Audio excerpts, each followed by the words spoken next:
So this time, I'm underneath. I've been caught in side control. He's going to want to control my head and my hips and put weight on my chest. If I can stop or make any of that difficult for him, that's what I want to try and do. So if I have my hands in here and he brings his chest onto me, I can still talk, I can bridge, move my hips. If I don't have that here, and now I can't even say a sentence. Okay, so the framing here is really important. If he's blocking my hip with his knee or his hand, I can't bring my hip in. Okay, take your arm out. If I'm doing stuff like this and he's having to fight his arms and he's trying to get the underhook to control me, I can bring my leg in. You can't see it very well on the camera, but you can see how I just drove my knee all the way through. My head, if he cross faces me, it makes nearly everything more difficult, including all that stuff we just did. So really, this is the most important thing here. So if I have my hand on his bicep and my hand near his shoulder, sometimes reinforcing the hand to rotate slightly. So here, this is really useful. And then my elbow here, it's close to my chest, lifting his head sometimes, not too much. I don't want a massive space, I don't want to get gas choked. So here, now Connor puts pressure on me, it's quite difficult. A little detail that makes a big difference. My leg, my foot furthest away, is on the floor. And that allows me to have a frame here, look.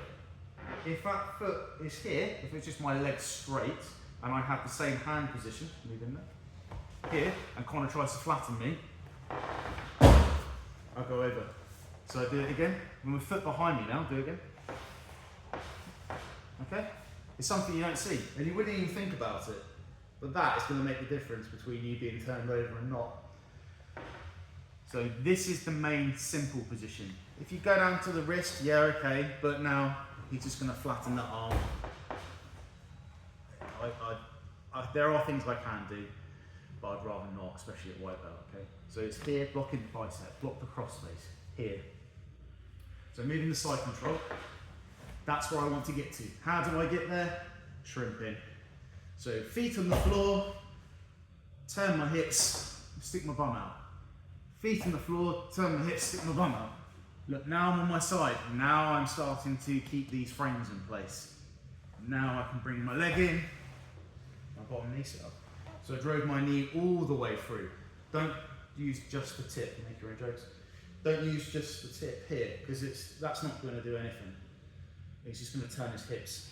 Boom, and it's gone. Or he'll push my knee through. Boom, it's gone. If my knee's all the way through, yeah, he can still push it. He's got to push a lot more. He's going to have to give me a lot more space.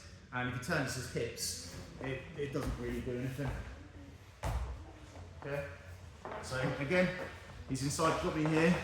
My hands are in front. I do not want to be doing this. If it's here, this is bad. But it's the same thing as a minute ago. Look, I turn, I shrimp and get my arm in. I bridge, I shrimp and get this arm in. Here. I'm starting to constantly get my frames back to here. Okay? If at any point I go a bit kind of like, oh yeah, I'm going to get up now, he just cross-face me. Boom, down I go again. So this is the most important thing to stop. And from a self-defense point of view as well, not that we talk about it much, but that's the main one he's going to try and punch me with. If he sits up to do the other one, I just follow him up and I get out, okay?